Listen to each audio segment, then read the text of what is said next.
ডিব্ৰুগড় জিলা ছাত্ৰ সন্থাৰ উদ্যোগত সোমবাৰে আসুৰ সদ্য প্ৰাক্তন সাধাৰণ সম্পাদক লুৰিণজ্যোতি গগৈক বিদায় সম্বৰ্ধনা জনোৱা হয়।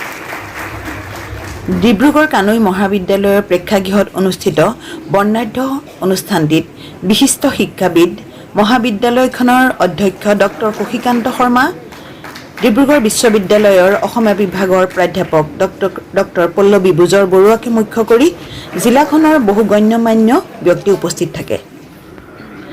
অনুষ্ঠানত ডিব্ৰুগড় জিলা ছাত্ৰ সন্থাকে মুখ্য কৰি বিভিন্ন অনুষ্ঠান প্ৰতিষ্ঠান, কেইবা শতাধিক দল সংগঠনে প্ৰিয় নেতাগৰাকীক বৰজাপি, শৰাই, সফুৰা, চেলেং, গামোচা আৰু ফুলৰ থোপাৰে সম্বৰ্ধনা জনায়।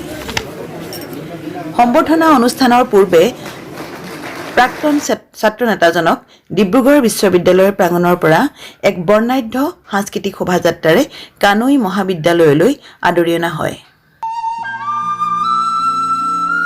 সাধাৰণ সম্পাদক ৰূপে নিৰ্বাচিত হৈ 2020 চনত 2000 অনুষ্ঠিত অধিৱেশনলৈকে ছাত্ৰ কৰ্মী ৰূপে জাতীয় দায়িত্ব নিষ্ঠাৰে পালন কৰে।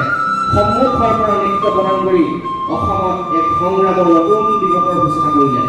এয়া আপোনাৰ নেতৃত্ব প্ৰদানৰ অনন্য গুণ। শেহতীয়াকৈ কা আন্দোলনত ৰাইজে আইনী বৰঙণি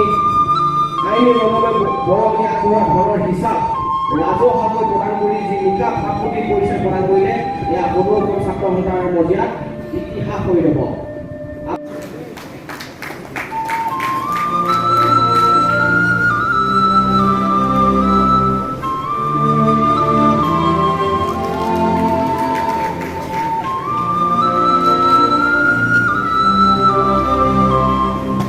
ইয়াৰ পিছতে শংকৰজ্যোতি গগৈয়ে নৱনিৰ্বাচিত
ইয়াৰ পিছতে আমি